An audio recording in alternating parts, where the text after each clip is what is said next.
Hello dear student. आज हम discuss करने जा रहे हैं metal oxide semiconductor field effect transistor और simply saying MOSFET.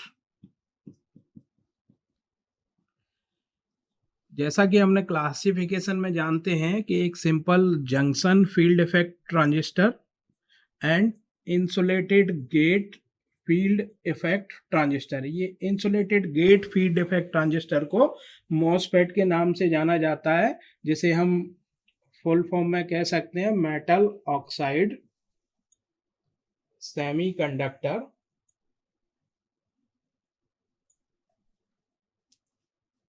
Field effect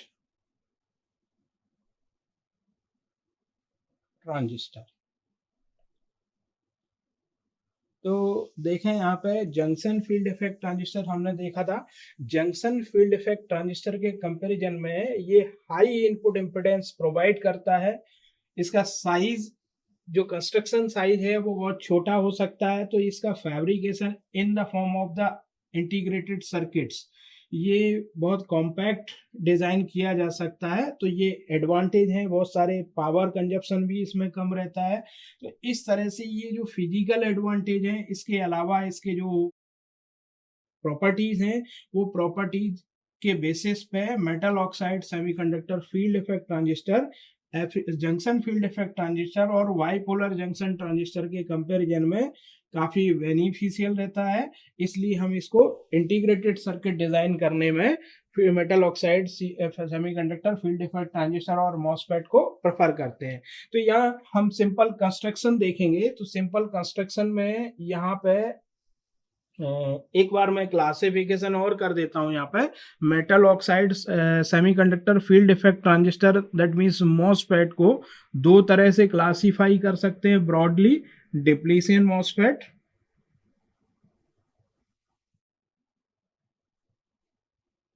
और ये डिप्लीशन मॉसफेट को भी दो तरह से क्लासिफाई कर सकते हैं, N channel and P channel.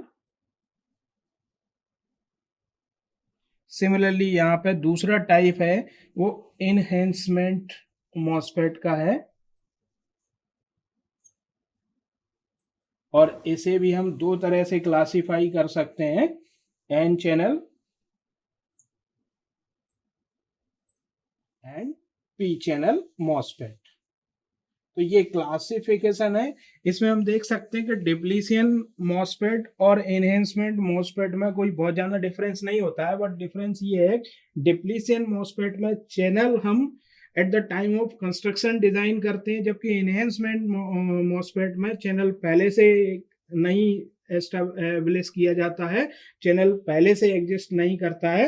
ये जब वीटी थ्रेशोल्ड वोल्टेज से ज्यादा वीजीएस होता है, तब ये यहाँ पे इंड्यूस होता है, इसलिए इसे इनहेंसमेंट मॉसफेट के नाम से जाना जाता है। तो हम बेसिक कंस्ट्रक्शन की बात करें यहाँ मॉसफेट के, सिंपल, तो यहाँ पे देखेंगे तो एक एन चैनल मॉसफेट के लिए मैं डायग्राम यहाँ बनाने जा रहा हूँ। उस डायग्राम में देखेंगे कि एक पी टाइप की सेमीकंडक्टर मटेरियल है, जिसे हम बॉडी बोलते हैं। यहाँ पे पी टाइप सेमीकंडक्टर मटेरियल ले लिया है यहाँ पे, जिसे पी टाइप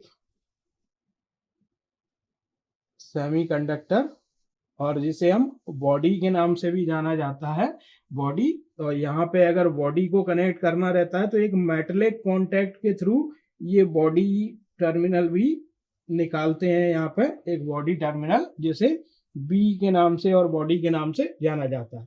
इस पी टाइप सेमीकंडक्टर के ऊपर एक SiO2 की लेयर, सिलिकॉन डाइऑक्साइड की लेयर यहाँ पे बिछाई जाती है, जो कि इंसुलेटर का काम करता है, डाइलेक्ट्रिक मटेरियल की तरह काम करता है। तो वो सिलिकॉन डाइऑक्साइड, इसलिए ये मेटल ऑक्साइड बोला जाता है। तो यहाँ पे SiO2 की लेयर यहाँ एक डाली जाती है। सिंपल कंस्ट्रक्शन देखें तो ये डाइलेक्ट्रिक मटेरियल की तरह काम करता है, और इसी के अंदर ये पी टाइप लेयर के अंदर यहाँ पे एक N plus highly doped N type material यहाँ इंसर्ट किया जाता है। एक ड्रेन की तरह काम करता है, एक सोर्स की तरह काम करता है यहाँ पे भी, और इसके बीच में ये टर्मिनल कनेक्ट किए जाते हैं जिन टर्मिनल के कनेक्शंस हम यहाँ देख सकते हैं। तो ये बेसिकली एक ड्रेन के लिए, एक सोर्स के लिए यहाँ कनेक्ट किया जा रहा है। यहाँ मेटलिक कॉन्टैक्ट दिए जाते हैं एक सोर्स के लिए,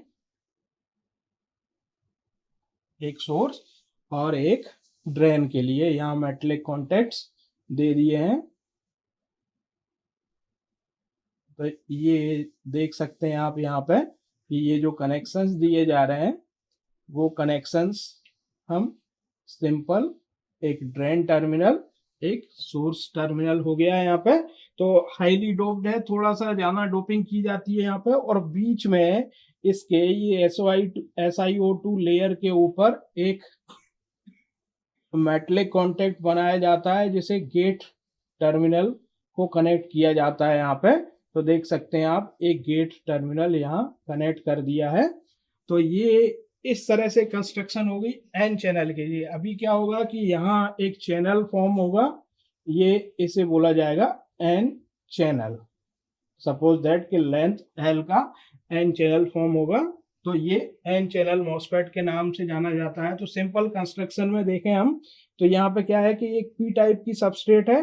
पी टाइप की सबस्ट्रेट में एन पॉजिटिव मटेरियल डिफ्यूज किया गया है, that means donor atoms diffuse किए गए हैं।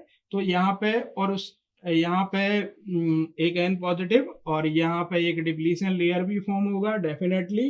तो इसके बाद यहाँ एक चैनल, जो कि जब हम गेट टर्मिनल को पॉजिटिव रखेंगे, पॉजिटिव से रखेंगे, तो यहाँ के पी का जो माइनॉरिटी इलेक्ट्रॉन्स है यहाँ स्टोर होना स्टार्ट हो जाएंगे, जो कि एक चैनल फॉर्म करेंगे, इसलिए इसे एन चैनल बोला जाता है।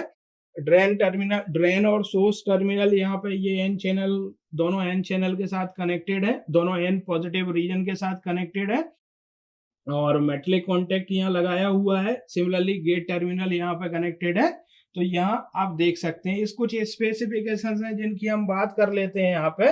तो बेसिकली क्रॉस सेक्शनल में लेंथ जो है 1 to 10 माइक्रोमीटर की रहती है और विड्थ 2 to 50 माइक्रोमीटर की विड्थ रहती है। सिमिलरली SiO2 की लेयर है जो 0.02 to 1.1 माइक्रोमीटर की रेंज में रहती है, जो कि एक्सीलेंट इलेक्ट्रिकल इंसुलेटर का काम करती है यहाँ पे, इसलिए इसको इंसुलेटेड गेट के नाम से भी जाना जाता है। बेसिकली यहाँ गेट का कोई कनेक्शन नहीं है, आप देख सकते हैं कि गेट कनेक्टेड नहीं है, तो गेट के कनेक्शन में ये इंसुलेटिंग का काम करता है। और बाकी ये P type semiconductor material body यहाँ पे कनेक्टेड है, बॉडी के नाम से जाना जाता है। तो ये कंस्ट्रक्शन डिटेल था इसका सिंपली। अभी इसमें क्या होगा कि जब ड्रेन और सोर्स के बीच में हम पोटेंशियल डिफरेंस लगाएंगे, मींस डीएस वोल्टेज लगाएंगे, तब उस समय करंट फ्लो करना स्टार्ट करेगा, लेकिन उसकी कंडीशंस गेट के साथ रहेंगी कि गेट वोल्टेज कैसा होना चाहिए, तब ये चैनल फॉर्म होता है। तो इस तरह से ये सिंपल कंस्ट्रक्शन था। अब हम यहाँ देख सकते हैं कि अगर हमने गेट पे कोई वोल्टेज लगाया है, तो जब ड्रेन और सोर्स पे कोई वोल्टेज नहीं लगाया है और गेट पे कोई वोल्टेज लगाया है इस तरह से, तो जैसे हम VGS नाम देंगे, गेट और सोर्स के बीच में रहेगा ये VGS नाम देंगे, तो उस समय यहाँ पे चैनल का फॉर्मेशन स्टार्ट हो जाएगा। और वो हम देख सकते हैं कि कैसे चैनल का फॉर्मेशन स्टार्ट होगा। अभी इस डिवाइस का SiO2 लेयर की प्रेजेंस के कारण यहाँ पे इनपुट इम्पिडेंस बहुत हाई रहता है, that is 10 to the power 10 to 10 to the power 15 ओम की रेंज में रहता है। तो ये हाई इनपुट इम्पिडेंस ऑफर करता है, इसलिए इसको JFET और मॉसफेट, JFET और BJT के कंपैरिजन में हम प्रेफर करते हैं। यहाँ पे एक जब हम गेट पे पॉजिटिव वोल्टेज लगाते हैं, तो इस पॉजिटिव वोल्टेज के कारण यहाँ पे एक नेगेटिव चार्ज इकट्ठा होने लगता है। Basically P type semiconductor material के अंदर जो माइनॉरिटी इलेक्ट्रॉन्स होते हैं वो यहाँ प्रेजेंट होने लगते हैं, जिसे इन्वर्जन लेयर के नाम से भी जाना जाता है। और यहाँ एक चैनल के फॉर्म में फॉर्म हो जाता है कि ये एन टाइप जहाँ इलेक्ट्रॉन्स जाना है, ये इन इलेक्ट्रॉन्स को जब हम पॉजिटिव नेगेटिव लगाएंगे तो ये इलेक्ट्रॉन्स का मूवमेंट स्टार्ट हो जाएगा यहाँ से।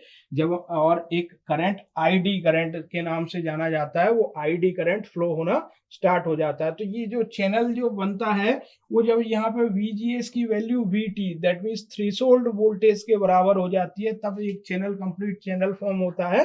वो चैनल के लिए VGS और VT की वैल्यू VGS की वैल्यू VT के बराबर होना चाहिए। इस VT थ्रेशोल्ड वोल्टेज से ज्यादा वैल्यू के लिए ये एक आईडी सिंपल करंट फ्लो होना स्टार्ट हो जाता है। और जब हम VDS लगाते हैं, वोल्टेज ड्रेन और सोर्स के बीच में वोल्टेज लगाते हैं, तो ये एक स्मूथ करंट फ्लो करना स्टार्ट कर देता है। तो ये simple N channel MOSFET transistor है, जिसमें VGS ग्रेटर देन VT के लिए ये एन चैनल फॉर्म हो गया है यहाँ पे। तो VGS जब VGS इक्वल टू VT है तो एक इंड्यूस होता है चैनल उस कंडीशन में। इस समय negligible amount of ID just get drain current, negligible amount of drain current flow होता है। जब VGS की वैल्यू बढ़ाते हैं VT से, VGS VT से ग्रेटर देन होता है, उस समय चैनल की डेप्थ इंक्रीज होती है। इसके कारण से नंबर ऑफ इलेक्ट्रॉन्स इंक्रीज होता है और जिसके कारण से ड्रेन करंट इंक्रीज होता है। अब इंक्रीज जब VGS VT से ऊपर होता है तो enhanced channel and increase enhancement mode, और यहाँ पे स्मॉल वैल्यू जो VDS की अगर हम स्मॉल वैल्यू भी लगाएं 0.1 to 0.2 वोल्ट लगाते हैं तो उसके लिए भी यहाँ पे करंट फ्लो करना स्टार्ट कर देता है एक स्मॉल। तो इस कारण से हम कह सकते हैं कि ये VGS की वैल्यू कंट्रोल करती है आईडी को। तो ये आईडी VDS पे डिपेंड करता है यहाँ पे, और इस समय ये सिंपली ओम्स लॉ को फॉलो करता है। अब अगर VDS की वैल्यू को और ज्यादा इंक्रीज करते हैं तो VDS appear as a voltage drop across this channel.